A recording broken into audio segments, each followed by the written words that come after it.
Well, yeah, thanks, boys, for giving me the opportunity to tell a story or two.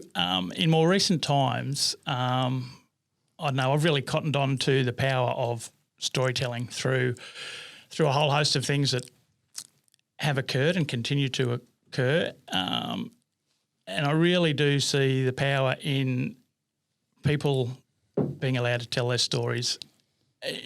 In one way, it's just for them to get it off their chest and say whatever they think needs to be said, but also just to give other people the opportunity to listen and hear their story. So on to me, I mean, yeah, Canberra is where I grew up, spent the best part of my life. Then, how long ago was it?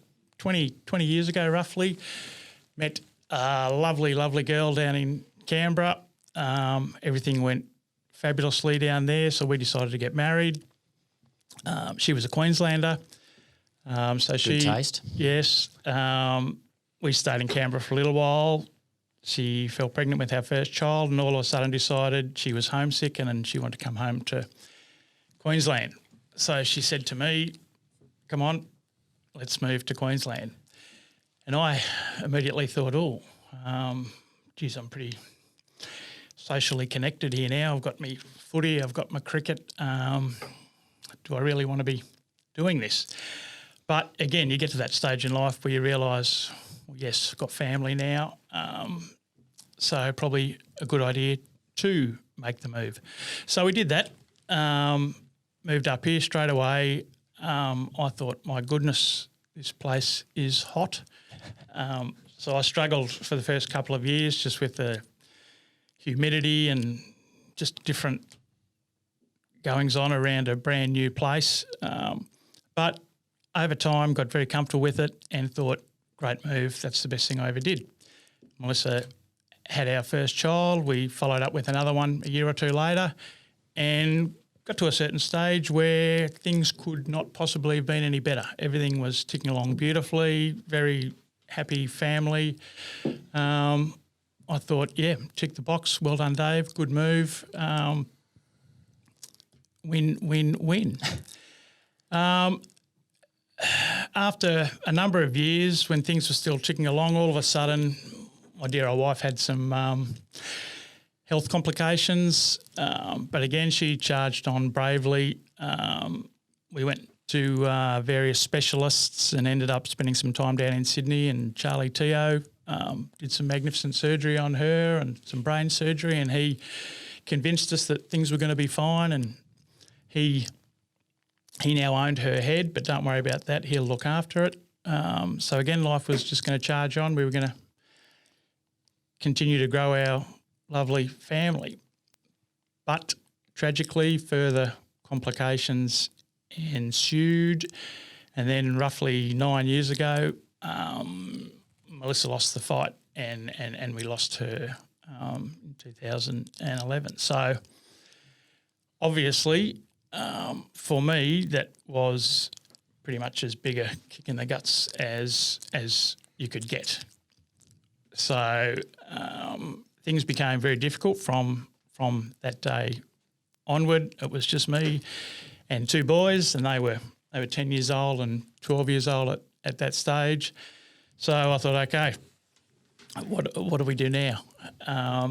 So again, we just played on as best we could. Thankfully, I had the support of loving family on my side of the fence, and then also Melissa's family also, or Queenslanders, very helpful and supportive as well. So we just churned through the years, learning along the way on how us three boys were going to survive on our own. And it's through that ride that, I don't know, you just get a bit of a different perspective on everything in life. My work became quite a difficult situation as well. But again, thankfully I got some support there as well. So I was just able to keep plugging along, smiling as I went, just hoping things would somehow get better. And it's probably through that ride, and again, through the work, the support from work, where all of a sudden I got more involved in the mental health side of things. I also, quite tragically, along this ride, bumped into a few little health issues of my own, where a little mysterious neurological condition sort of came upon me that some people may even suggest I always had, because I never had the greatest set of pins, and even back in my footy days, I used to cop a bit of flack about how well I didn't move across the turf. But it turns out now, it could be related to this neurological drama that's playing out with me more now and requires the use of this walking stick. So things continued to get tougher and tougher. But again, a supportive work environment, and almost coincidentally, it was all around the time that diversity and inclusion became a thing.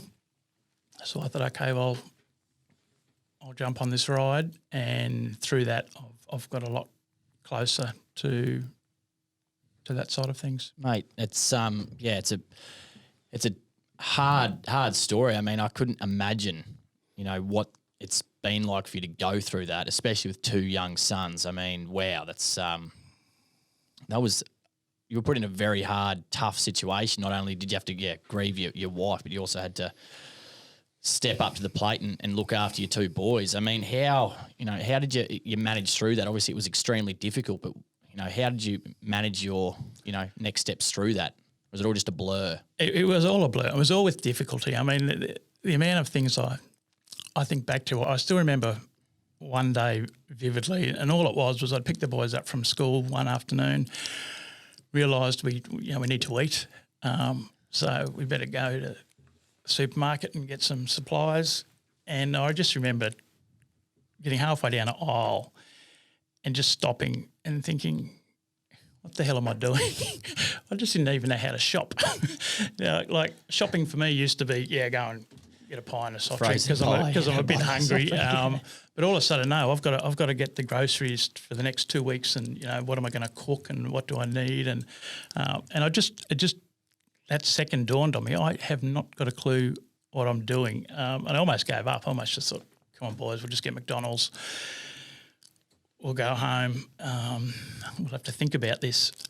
But again, over the years, you learn things. You get forced into learning. So all of a sudden I've learned, okay, you've got to pay a bit more attention in the kitchen as to things that are in the cupboard and things that are in the fridge. Things do perish. And that's right. Things need replacing. And, little things like used to watch my mum write her little notes of things that are required, and you'd have a little laugh at your mum, say, oh, mum, that's a bit silly. And then all of a sudden I'm writing my own little lists and notes as well. So, you learn.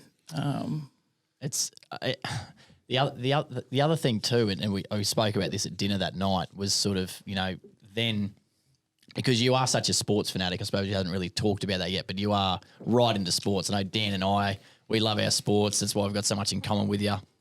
And, we talk often about Dan's cricket heroics, but we don't like to bring it up on air too much. I haven't brought that up for a little while. That's the first time. But it's, But I mean, for you, that story you told me that night where you were running, you used to come back from work in the city on the train, you'd get off the train and you'd run home.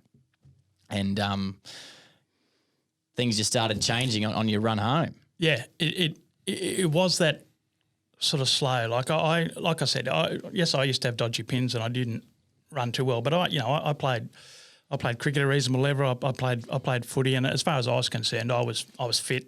I was strong. And I used to do triathlons through work, just corporate triathlons, and then I used to try and stay fit. I'd I'd catch a train into 4 kilometres from home and then go for a 4K trot home. And I was one afternoon just trotting along the stretch of pathway, and I had to stop, and I wasn't buggered. It wasn't exhaustion. I just had to stop and sit down, and it was the bizarrest of feelings. It was almost just like I'd forgotten how to run. So I just walked home and just thought, gee, that was bizarre. And then I thought, okay, well, I'll fight that, so I'll try and do it again the next day, and then just very, very slowly but surely running became harder and harder, where I just, okay, well, I'll stop going for jogs. I can't do that anymore. But then it went the next level. Even, I'd be in the city at work, and you just, pop across the road to grab a sandwich or something, and bus comes, so you got to trot 10 metres just to beat the bus, and all of a sudden you realise, hang on, I can't even do this. So it was a very slow and frustrating progression, and it was terrible because I'd sort of be in a bit of denial and just think, no, I'm all right. I've just got to keep working at it. But then I'd catch a glimpse of myself in a window or something and think, oh my goodness, my gait has gone to pot as well. So even my walking is looking particularly dodgy now.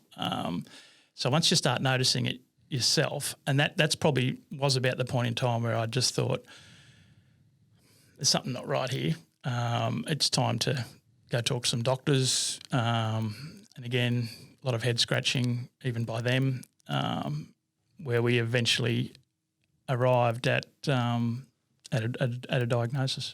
Now, were you how much time after had your wife passed away till this started to happen? I mean, in all honesty, it had happened before she passed away, but I could still get around all right, and it didn't worry me so much. So it was probably a few years after that it really started to take hit. hold. Yeah, that's right. So, I mean, I said it to you that night. I said it to you a few times. I mean, you've got every ability to just hate on everything and just be like, fuck, why me? This is all, what have I done to deserve all of this? But you've got a mindset that not many people through your situation would have.